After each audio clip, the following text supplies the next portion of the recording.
Hello, my friends, and welcome back. I would like to apologize for my unexpected hiatus. I was busy.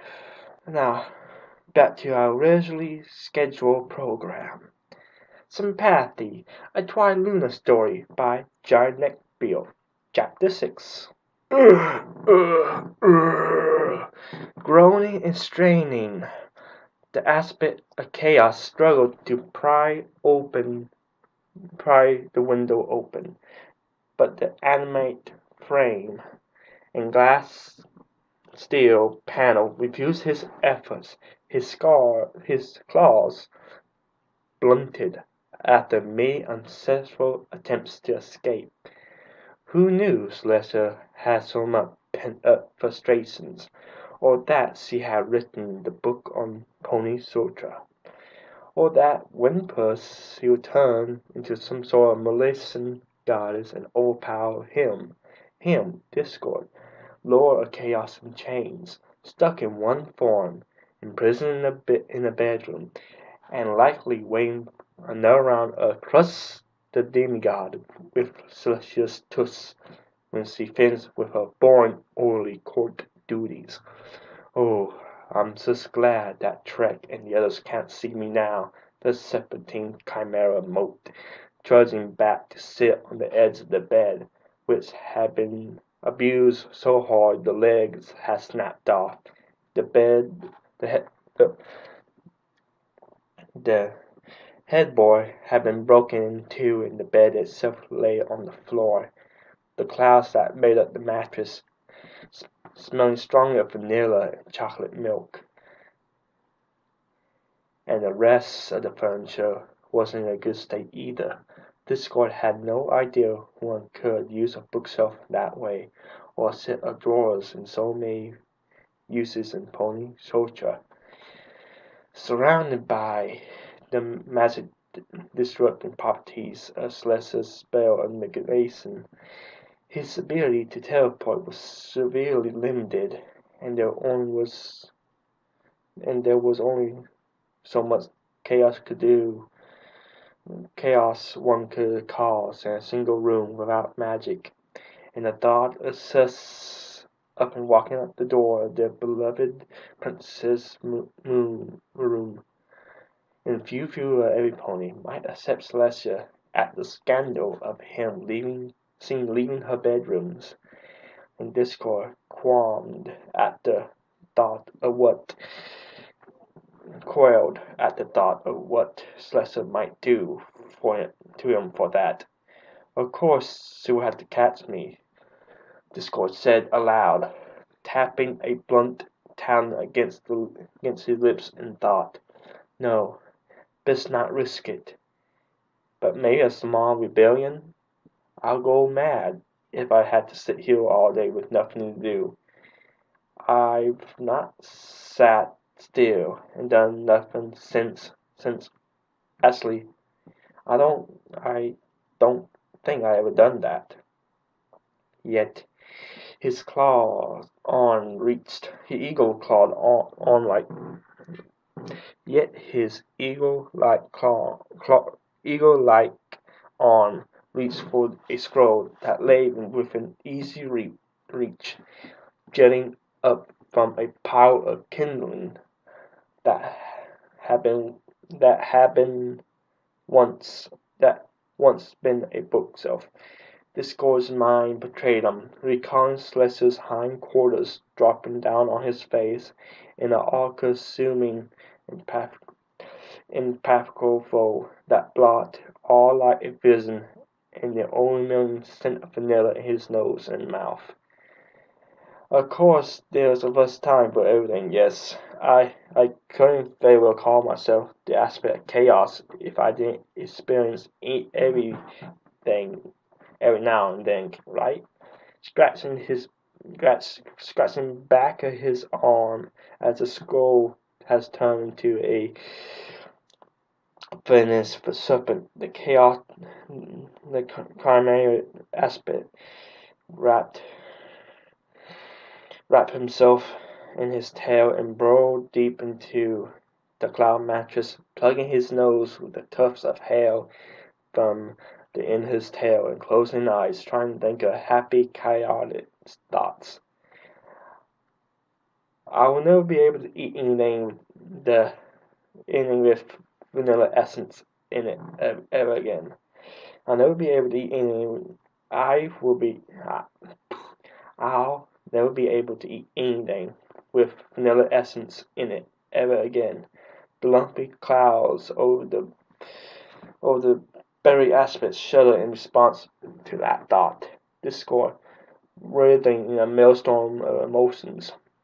Great conquest didn't make because there was only supposed to be one of them in a particular layer of reality at a time, and one would become two if a layer of reality divided itself so that each new reality has its own conquest.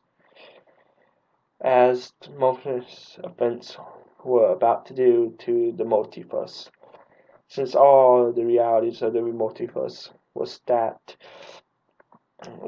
upon each other, much like layers in an onion. Gender was something great conquerors gave themselves as a way of exploring their own personal takes on chaos, or more often, to mess with the local mortals. Celestia and Luna had been females, so he had taken a male gender to irritate them. That and society dominant gender, that in the socially dominant gender at the time had been stallions, and who had it and who had it been a kid to mess with them as well. Right now, Discord was kicking himself, both literally and metaphorically, for not exploring that effage avenue thousands of years ago. During his reign in the past, he had a cult of ponies worshipping him. He could have so much fun with this sex thing if he only known. In fact, he would kick himself so hard that he fell out of bed, tangled up in cloud seats, and landed on the floor and saw something rather odd.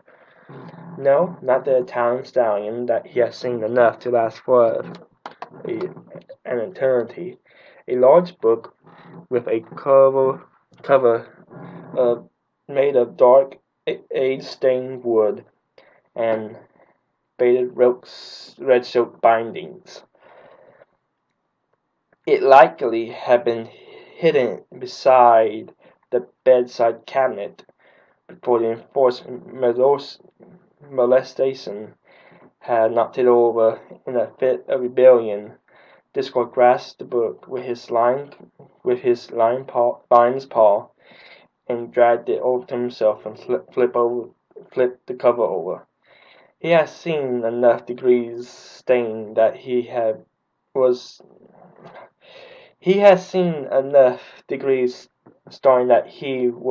to be left alone. He were to be left alone to recognize Celestia's hoof writing, but the book seemed cruder somehow.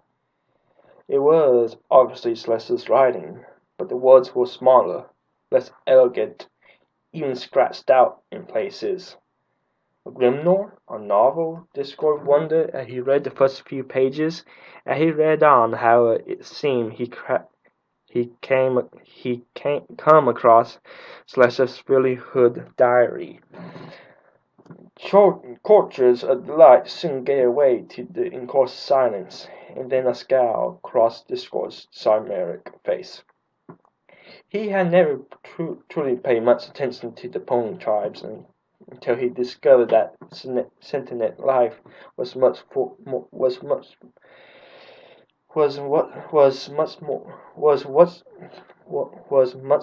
fun to mess with than elemental forces or dumb, mute animals. He always ignored the founding of Equestria, boring and trivially orally stuff. But the picture painted by Celestia of that distant brutal path both intrigued and infuriated him. It had been in the presence of the Wendigos that had first alerted him to the existence of Polykind, while he had been meddling with the Warren Lion and Eagle tribes, literally reeling the two armies together during the last great struggle, melting the pairs of combatants into complete wholes to create the first griffins. Of course, he always intended to go back and undo the transformation. It was only a prank to get the two proud, arrogant races to stop their distasteful slaughter of each other and focus on his pranks. But the confusion, the disbelief, and the chaos of the aftermath, as the newly created race struggled to recalled the memories and personalities of the bitter mortal enemies that made up their constitutional pieces had intoxicated him. Then the maelstrom of disharmony from the lush green lands to the south dragged his attention away. I was never much good at following up, Discord thought sadly as he felt a twinge of guilt. Accursed ponies teach me how to feel empathy and friendship. I shouldn't feel like this. But Celestia's diary told a story that the history books had conveniently omitted, a story of the ponies that had lived in Equestria long before the three tribes that would eventually come to the land, bringing their conflict and discord with them, and the Wendigos trailing in their wake. It told the story. Told the story of a little filly considered a freak and the bringer of ill fortune by her superstitious people for her physical deformities. Century before the invaders led by Chancellor Puddinhead, Princess Platinum, and Commander Hurricane would lead their bickering people to the untamed lands that would become Equestria. Despite himself, Discord found himself unable to start reading, turning each of the delicate, aged yellow pages with extreme care, his free talon clenching into the cloud sheet in anger as he read on. Celestia, what do you do? Every forest day 1, 10 p.m. I think I'm getting used to this. It was an odd thought, but Twilight found herself thinking odd thoughts a lot these days. Like, how come Alcorns were bigger than normal ponies? What purpose did it serve? Why it was that the Everfree Force created such wild, discordant magical effects without any pony doing anything? How was Celestia able to attain, let alone bottle raw dragon fire? Its spike was the only known dragon in Equestria's borders sociable enough to oblige. It was absent from Canterlot for months on end. And how in the name of Buck and Celestia had Luna ended up on Twilight's side of the tent, and why she was hugging Twilight so tightly in her sleep? Not that it was a completely bad thing. Without the thick walls of the building, the night air of the forest was bitterly cold. Even the thick thermal blankets the two Alcorns had brought with them inside the tent was chilly. Yes, keep thinking that is the only temperature that the reason to be held by some pony. And you can go buck yourself in the forest. Dwight firmly told her mind, which responded with a punitive mental raspberry before submitting. Unfortunately, every time Dwight tried to wriggle loose, Luna would mumble in her sleep and hug Twilight back to her chest again. I wonder if this is how Miss Smarty Pants felt like when I used to sleep with her. The image of the ragged, stuffed doll brought a smile to Twilight's face, and then another blush when she realized it was still in the hooves of Big Matt. Okay, do not need to think of Big Matt in bed. Come something against with my scent on it, and that is something I'm thinking of right about now. No, clean thoughts, dry thoughts, not now. But it was pleasant to be held, and by another male. At least it was one of her friends, and Luna was so adorable. It was wrong for Twilight of all ponies to refer to somebody else with that term. I can just imagine Rainbow Dash and Pinkie Pie having conventions if I ever said that out loud in front of them.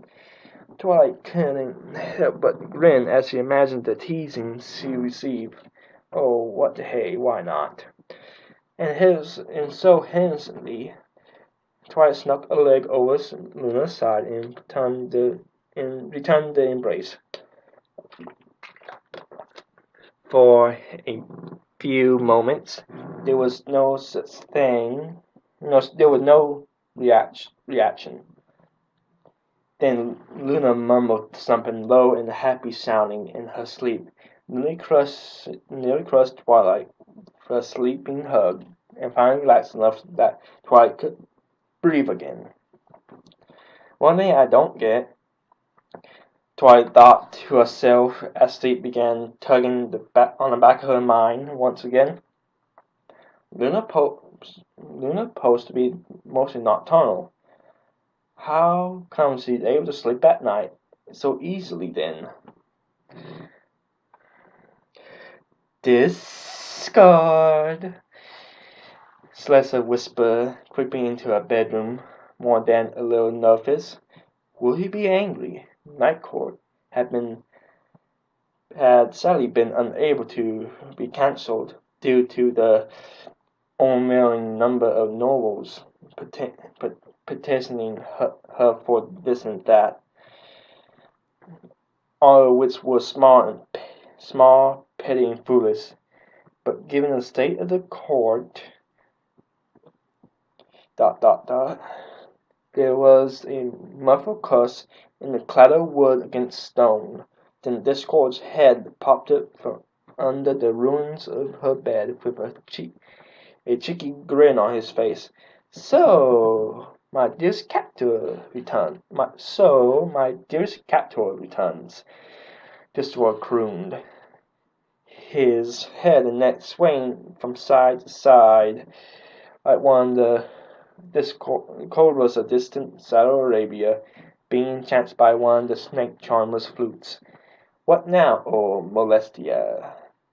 I actually don't know, Celeste admitted, pushing the door half closed behind her.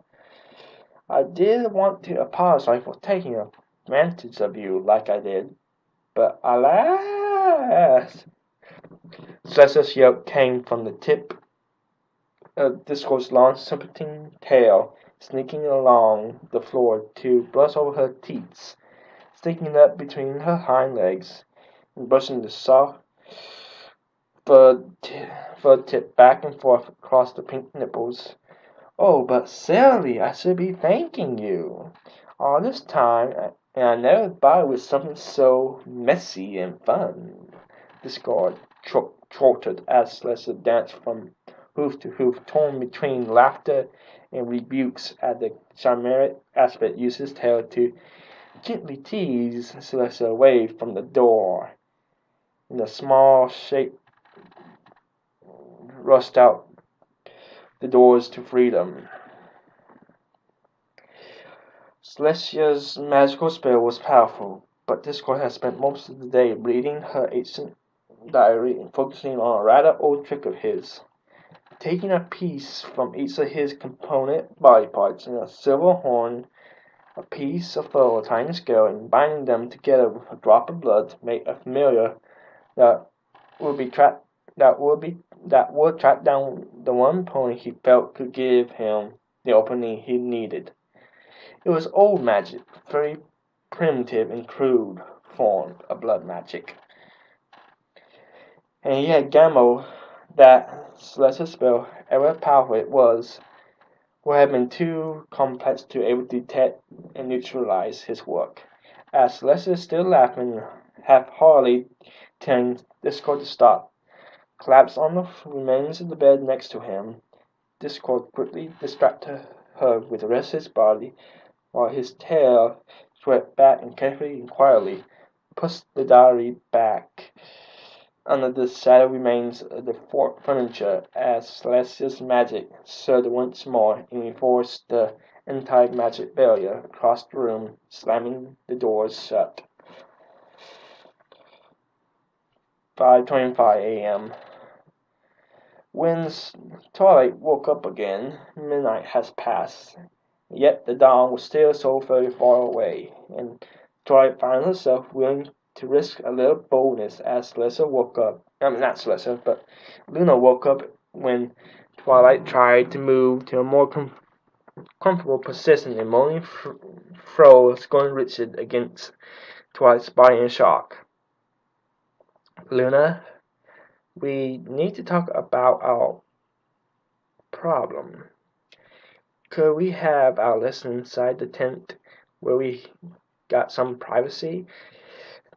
Twilight softly asked, resisting the urge to laugh at Luna's rigid return to all-right trembling.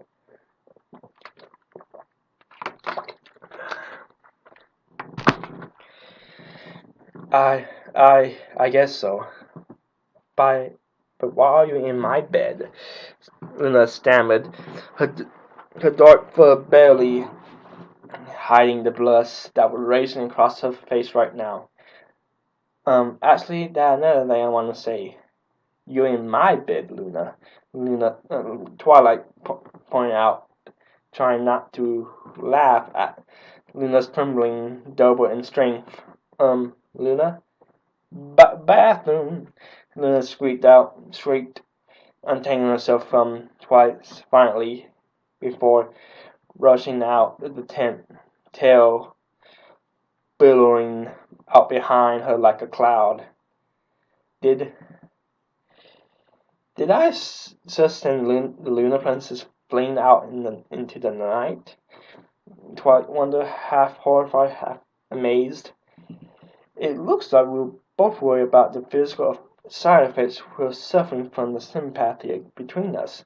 Pleasure when our magics mingle, strange sensations when our horns touch, and what's next?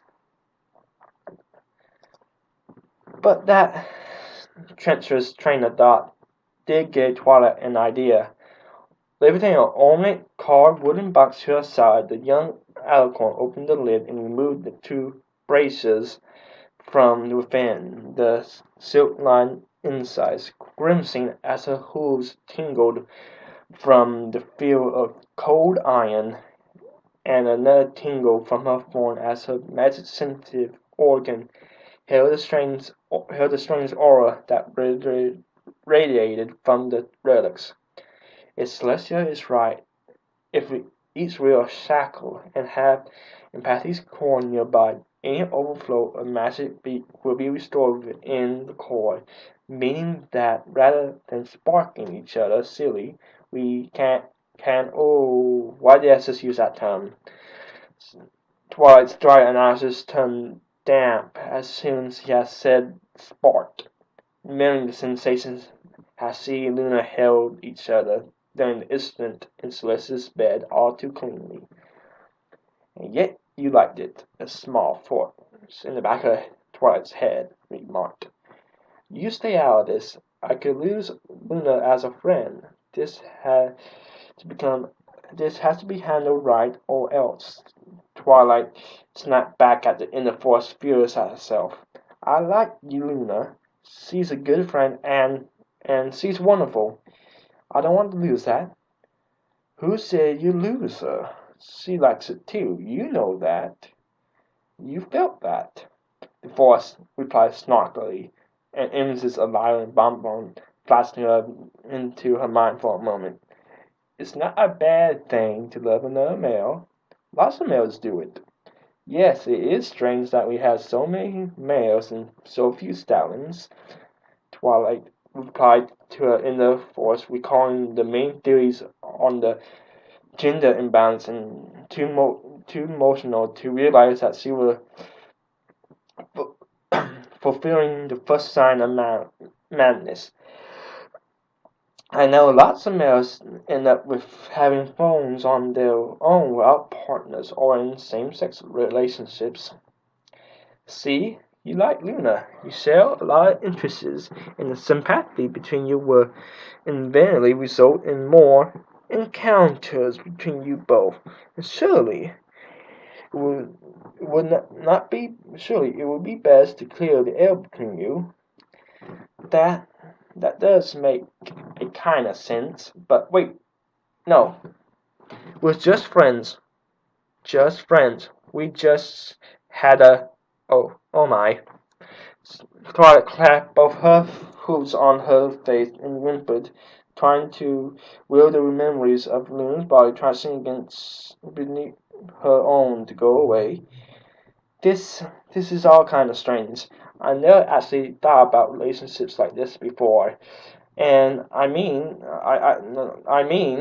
always thought someday I'd have my own special some pony, but like this, because our magical resonance, it's just snap. Did I just call Luna my special some pony? Good.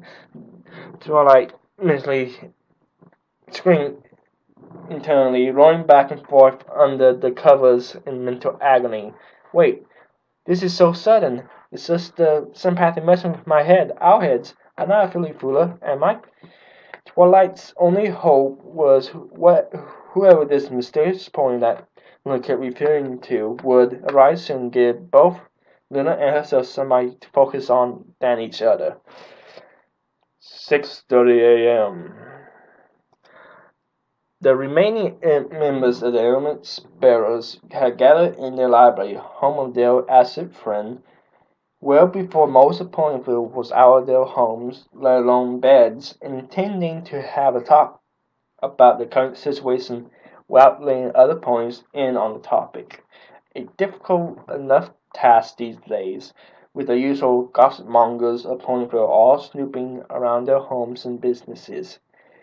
They could only hope the early hour of the day, the thick living walls of Twilight's tree library, and the sound of muffling enchantments Twilight had laid into the walls to prevent the usual noise of the town disturbing her when she was working, would be enough to keep most of the snoops in the dark. Well, gosh darn it, this is just perfect, Applejack snapped, slamming her empty mug of coffee down on the table of Twilight's kitchen, ignoring the flinch from Philosophy.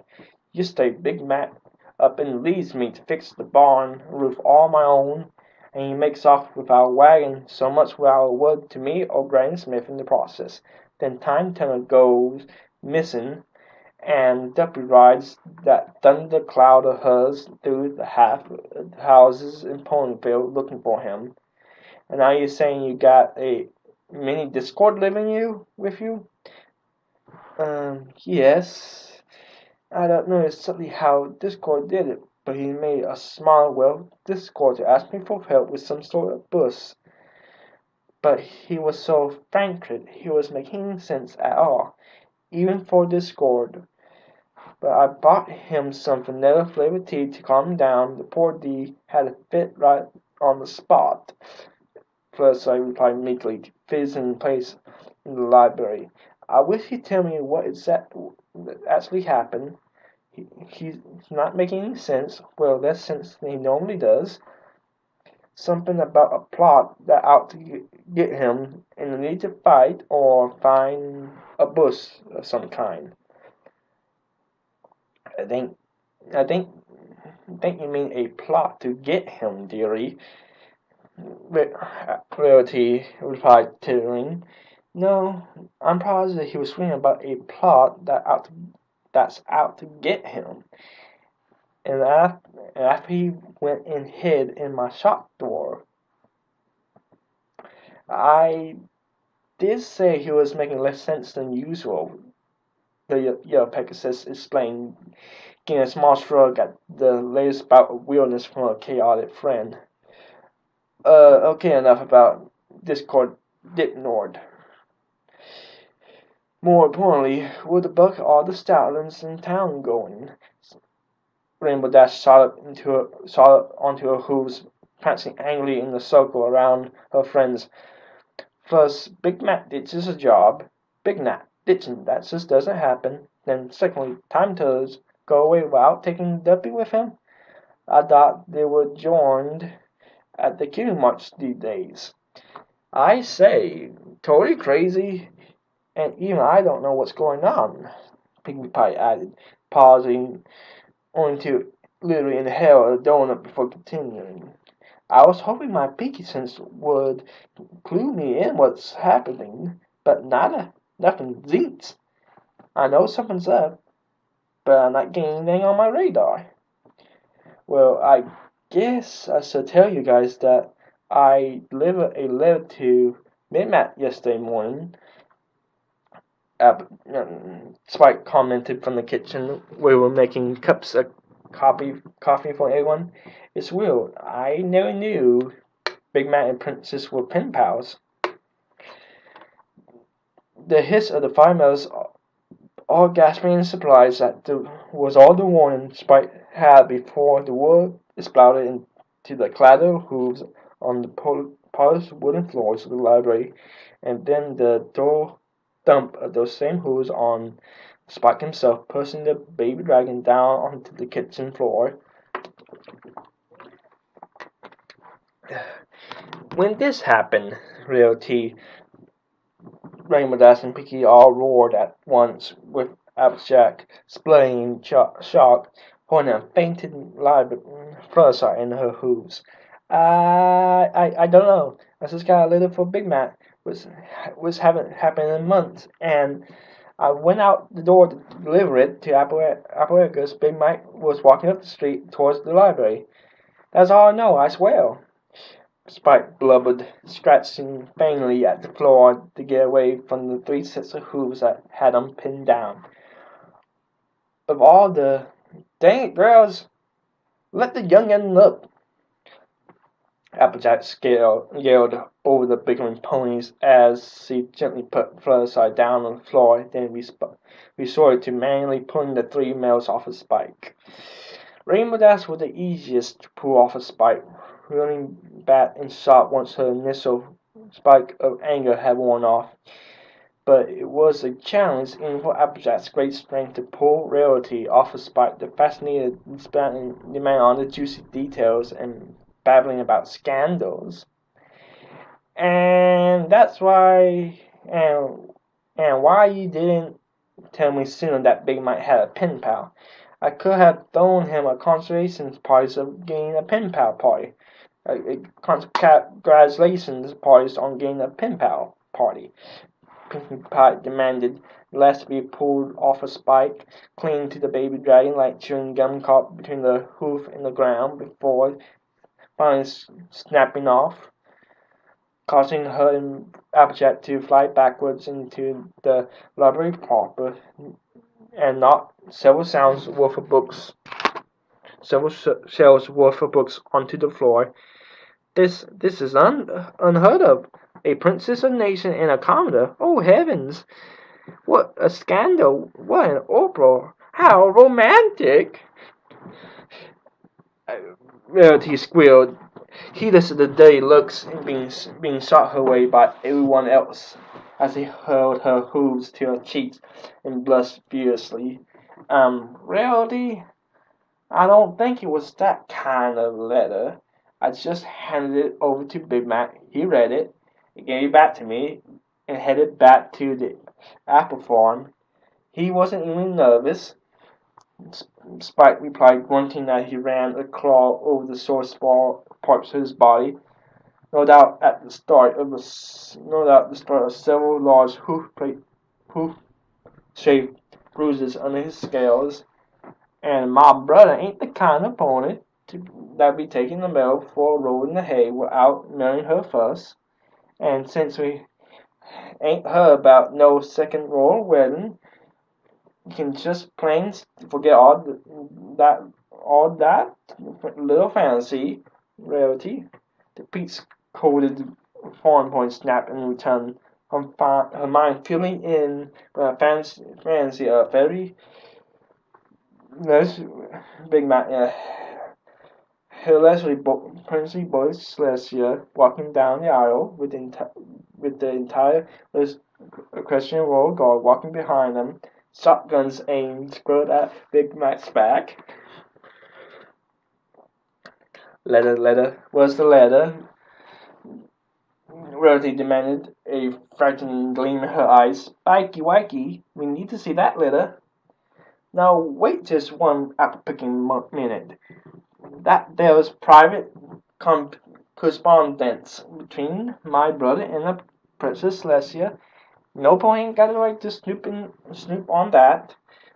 Applejack protested, trying to get between Rarity and Spike, but the baby dragon was already deep in the clutches of his crust and had rushed away to find the letter, leaving a sputtering Applejack and a sparkly-eyed Rarity behind. Look, Applejack, I get where you're coming from, but you should maybe try looking at it from our point of view. The cyan blue rainbow dash pointed out angrily. She slammed her hoof into the floor and made both Fluttershy and Pinkie Pie squeak and flinch away. Twilight's off to Pony knows where, with Luna's off ponies. We haven't seen her in weeks, and the gossip magazines gave her a pounding. But isn't it our duty? But isn't it our duty as her friends to be there and support her?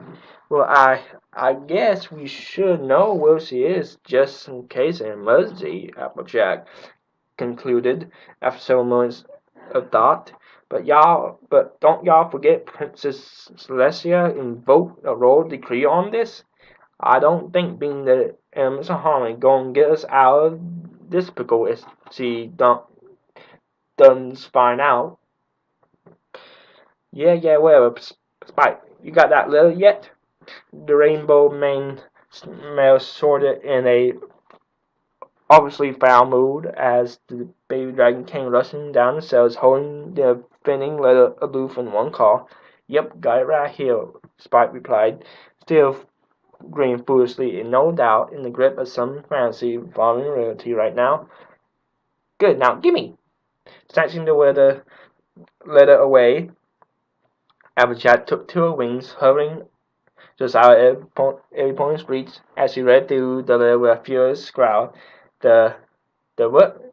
Are you kid? For the Rainbow Dash. You will give me that letter this instant, Rarity demanded, pounding as she wasn't the first to read it, and jumping up and down trying to grab on one Rainbow Dash's legs and pull the Pegasus down to the ground. I think this is a really bad idea, Fluttershy mumbled, sorry as nobody paying attention to to her as the squabbling over the letter got worse and worse.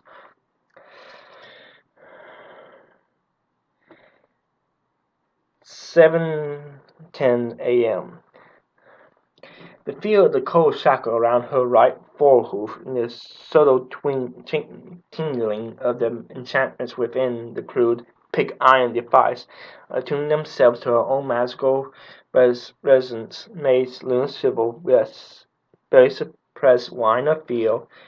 Out of the concern for what might happen, Luna had lowered the moon and stars early, leaving the sky bare of all Celestia's bodies until Celestia's sun had begun to creep over the horizon.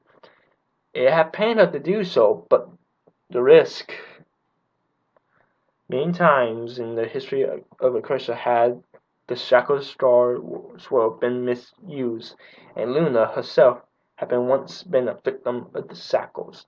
A unicorn she had rejected from the position of royal consort, having to use the shackles to drain a significant portion of her magical energy in an attempt to turn himself into an alicorn, mistakenly believing Luna's magical energy came from the same source as the ability to raise and lower the night sky, and all it contained.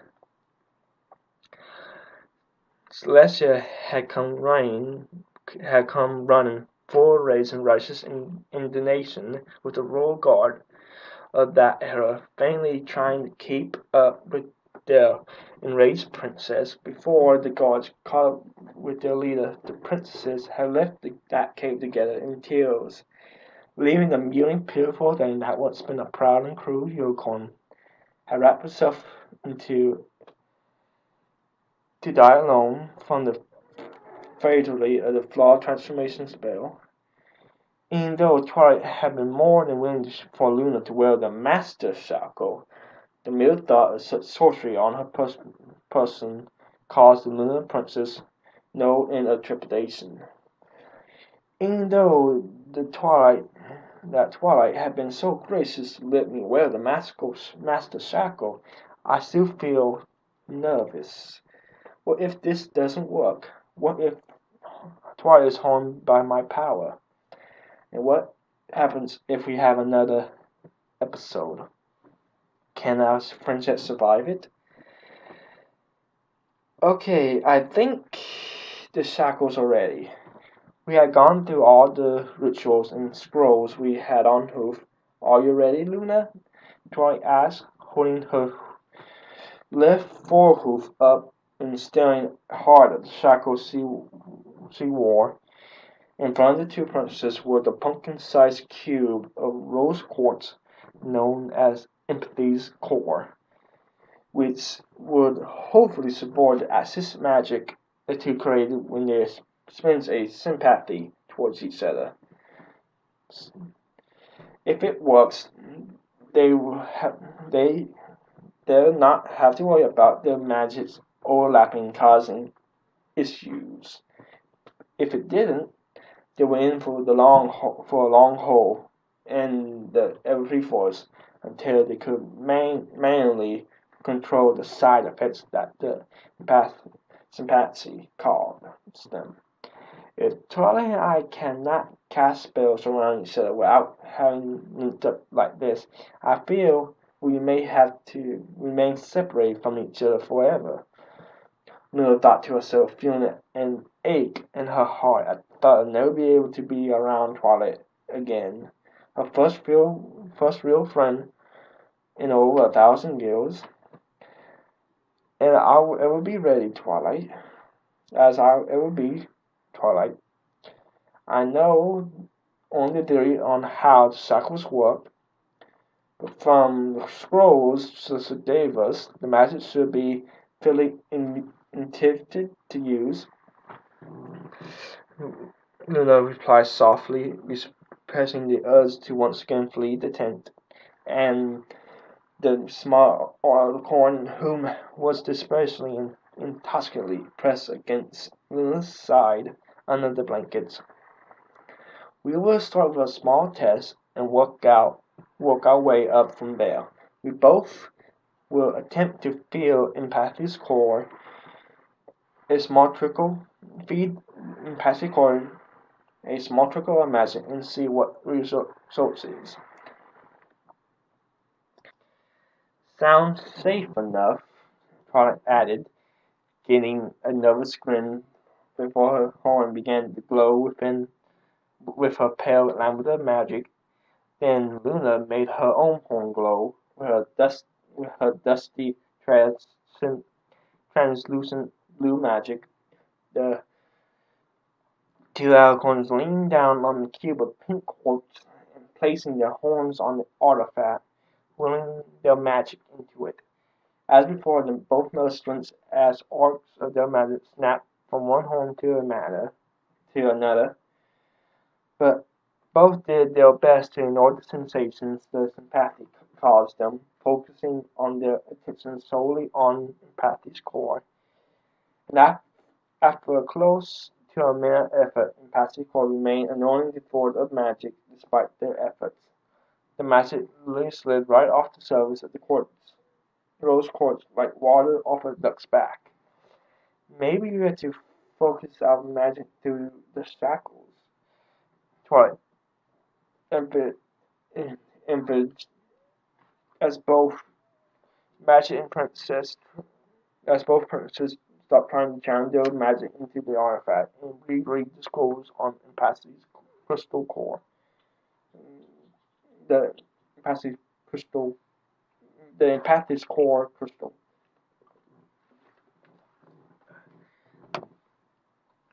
I don't think that will work. Their function is to act as a focus, a lodestone to draw the course ability towards us. Not, oh no. Luna muttered as she reread her scroll, dreading dread creeping into her thoughts as she came to a dreadful realization. I know the core wasn't reacting to our magic. What? How? Why? Luna flinched as one of Twilight's wings reached out across her back and gave Luna a gentle shake. After the Luna princess then speak for several seconds. Luna, what do you think of?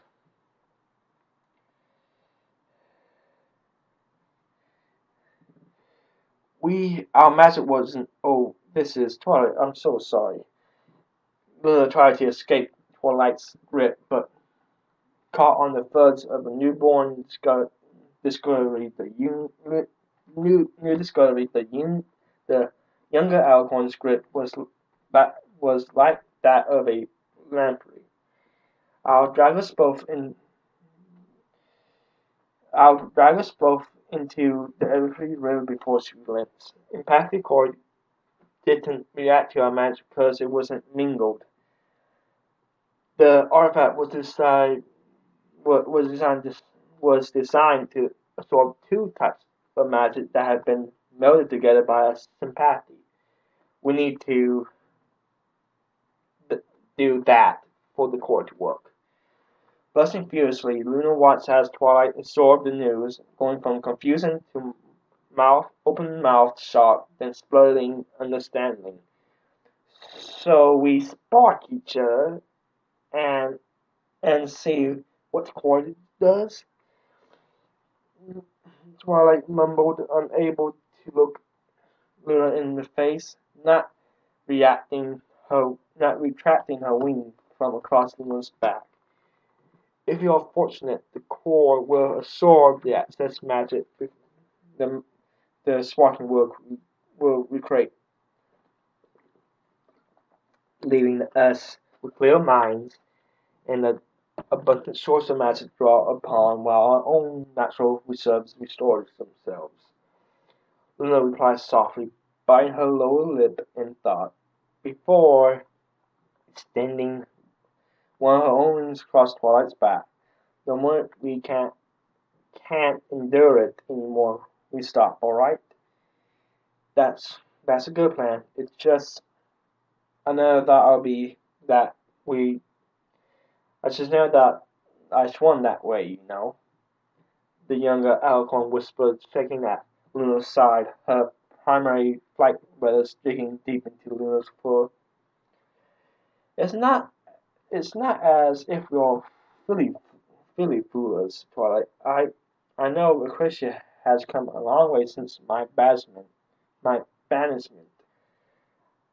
But I still believe that we are both normal males, it's just that our magic is sympathic to each other. Not that being attracted to other males is a it does not mean I don't feel oh pony fellas, I'm not making this any better. Luna huffed, stumbling over conflicting thoughts, stopping herself before she said something embarrassing definitive. It is really so bad to feel that way with another male. That inner force asked again. Bug off, Luna retorted angrily. Alright, on the count of three then, Twilight offered, as Luna nodded and gently bent her horn into line with Twilight's own, both spiraling horns glowing softly, with their owner's own unique magical energies. One, Luna whispered, inching closer. Two, Twilight said in a trembling voice as she lifted her horn up towards to meet Luna's. Three, the two males said together as their horn tips came to contact, and arcs of magical energy began snapping between their horns. And that was Chapter 6 of Sympathy, a TwiLuna story. I hope y'all enjoyed it.